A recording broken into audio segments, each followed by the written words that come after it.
Hello Gujarat Gujarati બુલના આ આપણા Gujarati share માર્કેટના ચેનલમાં હું કેવલ જેઠી તમારા બધાનું સ્વાગત કરું છું. મિત્રો, આજે આપણે એક એવા મ્યુચ્યુઅલ ફંડ વિશે ચર્ચા કરશું જે તમને ભારતની અને વિદેશોની મોટી મોટી મલ્ટીનેશનલ કંપનીમાં નિવેશ કરવાની ઓપોર્ચ્યુનિટી પ્રોવાઈડ કરે છે. મિત્રો, 25 વર્ષ જૂનો આ ફંડ છે અને અહીંયાથી પણ તમને 10, 15, 20 વર્ષ માટે નિવેશ કરવું હોય તો આ ફંડમાં નિવેશ કરીને તમે લાંબા ગાળામાં એક મોટી વેલ્થ બનાવી શકો છો. તો આજના વિડીયોમાં આપણે આ ફંડ વિશે ડિટેલમાં ચર્ચા કરશું. ફંડ કેવી રીતે નિવેશ કરે છે એના વિશે જાણકારી પ્રાપ્ત કરશું. ફંડના પોર્ટફોલિયો વિશે પણ ડિટેલમાં આપણે વિડીયોના અંતમાં જાણકારી પ્રાપ્ત કરશું. તો અનુરોધ રહેશે મિત્રો કે આ વિડીયોને તમે છેલ્લે સુધી જોવાનું ભૂલતા નહીં.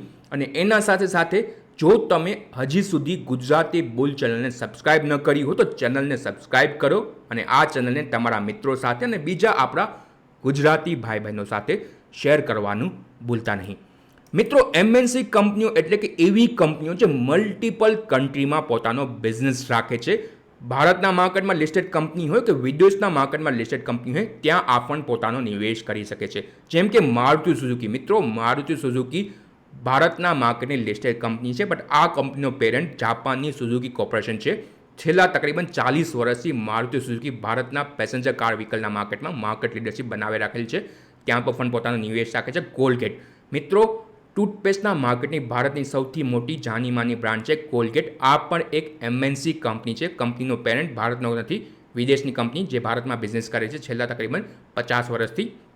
એના પછી મિત્રો ગૂગલ, આલ્ફાબેટ આઈએનસી આ કંપનીની પેરેન્ટ કંપની છે. ગૂગલથી તમે જાણકારી રાખતા જશો. ગૂગલ, યુટ્યુબ જેવી ઘણી બધી કંપનીઓ આલ્ફાબેટ આઈએનસીના પોર્ટફોલિયોની અંદર આવે છે. તો ત્યાં પણ આ ફંડ પોતાનો નિવેશ રાખે છે. ગૂગલ એટલે કે આલ્ફાબેટ આઈએનસી યુએસના માર્કેટની લિસ્ટેડ કંપની છે. સેમ વે પર નેટફ્લિક્સ આ પણ એક યુએસના માર્કેટની લિસ્ટેડ ઓટીટી પ્લેટફોર્મ પ્રોવાઈડ કરવાવાળી વિશ્વની સૌથી મોટી કંપની છે. નેટફ્લિક્સ આજે વિશ્વના એન્ટરટેનમેન્ટ માર્કેટમાં સૌથી મોટી કંપની બની ગઈ છે અને નેટફ્લિક્સમાં પણ ફંડ પોતાનો નિવેશ રાખે છે. એના પછી ભારતની લિસ્ટેડ હિન્દુસ્તાન યુનિલિવર ભારતની સૌથી મોટી એફએમસીજી લાર્જ કેપ કંપની છે. આ કંપનીનો પેરેન્ટ પણ વિદેશની કંપની છે, યુનિલિવર પીએલસી. તો ત્યાં પણ ફંડ પોતાનો નિવેશ રાખે છે.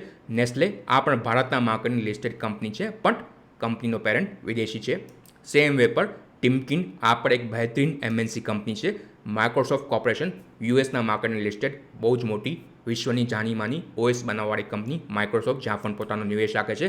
એનવીડિયા ગ્રાફિક કાર્ડની વિશ્વની સૌથી મોટી યુએસના માર્કેટની લિસ્ટેડ કંપનીમાં આ ફંડ પોતાનો નિવેશ રાખે છે. તો મિત્રો, ઘણી બધી સ્ટ્રોંગ ફંડામેન્ટલ રાખવાવાળી કંપનીઓ જે ભારતમાં લિસ્ટેડ હોય કે વિદેશમાં લિસ્ટેડ હોય ત્યાં ફંડ પોતાનો નિવેશ રાખે છે અને તમને આ ફંડ મલ્ટિપલ એમએનસી કંપનીઓના પોર્ટફોલિયોમાં નિવેશ કરવાની ઓપોર્ચ્યુનિટી પ્રોવાઈડ કરે છે. તો મિત્રો, આ ફંડ છે એનું નામ છે SBI magnum global fund. SBI mutual ફંડનો 26-27 વર્ષ જૂનો આ ફંડ છે અને અહીંયાથી પણ તમને 10-15 વર્ષ માટે નિવેશ કરવું હોય તો તમે એસબીઆઈ મેગ્નમ ગ્લોબલ ફંડમાં નિવેશ કરી શકો. જાણકારી પ્રાપ્ત કરી એસબીઆઈ મેગ્નમ ગ્લોબલ ફંડ વિશે. તો મિત્રો, આ ફંડ એક્ટિવ મેનેજ ફંડ છે. ડાયવર્સિફાય શેરના પોર્ટફોલિયોમાં નિવેશ કરશે અને મિનિમમ ફંડના પોર્ટફોલિયોમાં 80% એમએનસી કંપનીઓ રહેશે. એમએનસી કંપનીઓ એટલે કેવી કંપનીઓ હોઈ શકે? તો એમએનસી કંપનીઓ એટલે એવી કંપનીઓ જે ભારતના શેર માર્કેટમાં લિસ્ટેડ હોય પણ એમનો પેરેન્ટ વિદેશી કંપની હોય, જેમ કે મારુતિ, યુનિલિવર કે કોલગેટ. સેમ પર ભારતની પણ ઘણી બધી મિત્રો એવી કંપનીઓ છે જે મલ્ટિપલ કન્ટ્રીમાં પોતાનો બિઝનેસ રાખે છે. જેમ કે ડાબર લઈ લો, બ્રિટાનિયા લઈ લો, આ બધી ભારતીય કંપનીઓ છે. ટીસીએસ લઈ લો, પણ એ મલ્ટિપલ કન્ટ્રીમાં પોતાનો બિઝનેસ રાખે છે. ત્યાં પણ ફંડ પોતાનો નિવેશ કરી શકે, એમને પણ એમએનસી કન્સિડર કરી શકે. અને આખરીમાં ફોરેન લિસ્ટેડ કંપનીઓ જેવી કે આલ્ફાબેટ, નેટફ્લિક્સ, માઇક્રોસોફ્ટ ત્યાં પર ફંડ પોતાનો નિવેશ કરી શકે છે. તો મિત્રો, તમને આ ફંડ ભારત સાથે સાથે વિદેશની કંપનીમાં પણ નિવેશ કરવાની ઓપોર્ચ્યુનિટી પ્રોવાઈડ કરે છે અને એક્ટિવ મેનેજ ફંડ છે. બોટમ અપ ઇન્વેસ્ટમેન્ટ અપ્રોચ રહેશે. એક શેરને પિક કરવામાં આવશે ફંડામેન્ટલ બેઝિસ ઉપર. ડાયવર્સિફાય પોર્ટફોલિયો રહેશે. સ્મોલ કેપ હોય, લાર્જ કેપ હોય, મિડ કેપ હોય, ત્યાં પણ ફંડ પોતાનો નિવેશ કરી શકે છે. તો એક બહુ જ ડાયવર્સિફાય એક્ટિવ પોર્ટફોલિયો આ ફંડનો રહેશે. વધુ જાણકારી પ્રાપ્ત કરી ફંડ વિશે તો 272.8 ફંડનો એનએવી છે. થેમેટિક કેટેગરીનો ફંડ છે અને મિત્રો, આ ફંડના current fund manager R Srinivasan.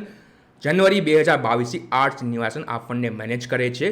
અને મિત્રો, R Srinivasan sir SBI mutual ફંડના સીઆઈઓ પણ છે અને ભારતના મ્યુચ્યુઅલ ફંડ ઇન્ડસ્ટ્રીમાં એક બહુ જ મોટા ફંડ મેનેજર અમને માનવામાં આવે છે. SBI small cap, SBI focus equity, SBI equity hybrid જેવી જાની માની scheme R Srinivasan sir manage કરે છે અને હવે આ ફંડને પણ એ મેનેજ કરશે અને એના સાથે સાથે મોહિત જૈન પણ ફંડના કો ફંડ મેનેજર છે.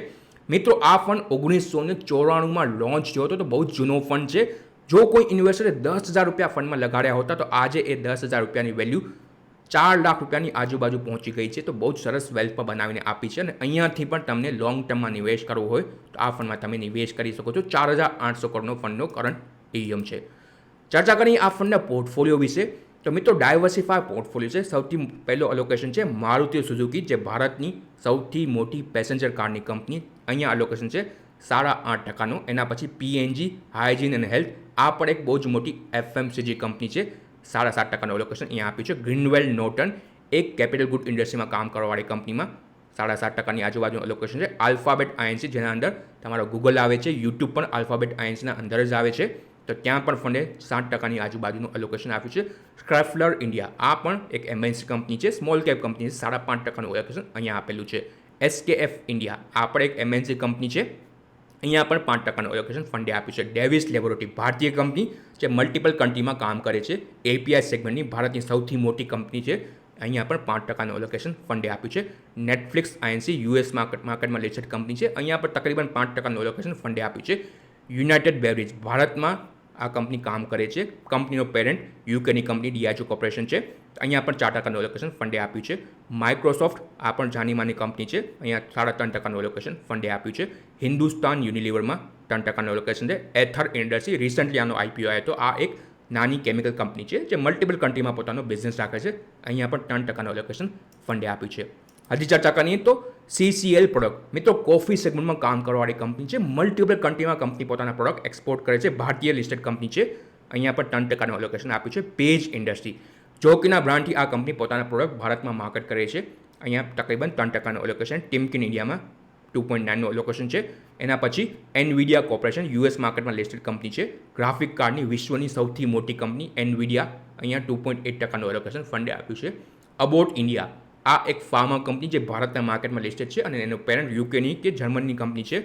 અબોટ ઇન્ડિયા પણ એક બહુ જ મોટી MNC ફાર્મા કંપની છે, જ્યાં 2.7નું અલોકેશન ફંડે આપ્યું છે. નેસ્લે ઇન્ડિયા, આ પણ એક MNC કંપની છે જે ભારતમાં ઘણા વર્ષોથી લિસ્ટેડ છે અને નેસ્લેનો મેગીનો બ્રાન્ડ તો તમે ઓળખતા જ હશો, તો નેસ્લેમાં પણ 2.5%નું અલોકેશન ફંડે આપ્યું છે. કોલગેટ, આ પણ જાનીમાની ટૂથપેસ્ટ બનાવવાળી કંપની, ભારતની સૌથી મોટી ટૂથપેસ્ટની બ્રાન્ડ છે કોલગેટ, અહીંયા પણ 2.2%નું અલોકેશન છે.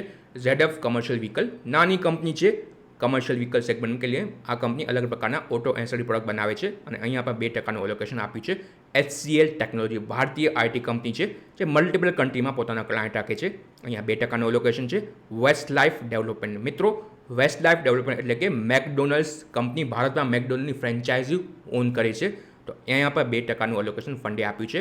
એના પછી ઈશાપ ઇન્ડિયા, ભારતની સૌથી મોટી આ ઇલેક્ટ્રોડ બનાવવાળી કંપની છે, વેલ્ડિંગના પ્રોડક્ટ બનાવે છે અને આ કંપનીનો પેરેન્ટ પણ USની કંપની છે, તો અહીંયા પણ 1.8%નું અલોકેશન આપ્યું છે. અને છેલ્લે કેનામેન્ટ્રા ઇન્ડિયા, આ પણ એક સ્મોલ કેપ કંપની છે જેનો પેરેન્ટ USની કંપની છે અને આ પણ અલગ અલગ પ્રકારના ડ્રિલિંગ ઇક્વિપમેન્ટ બનાવે છે અને અહીંયા પણ 1%નું અલોકેશન ફંડે આપ્યું છે. તો ઘણી બધી ભારતની MNC કંપનીઓ અને વિદેશની બી MNC કંપનીઓ ફંડના પોર્ટફોલિયોમાં છે.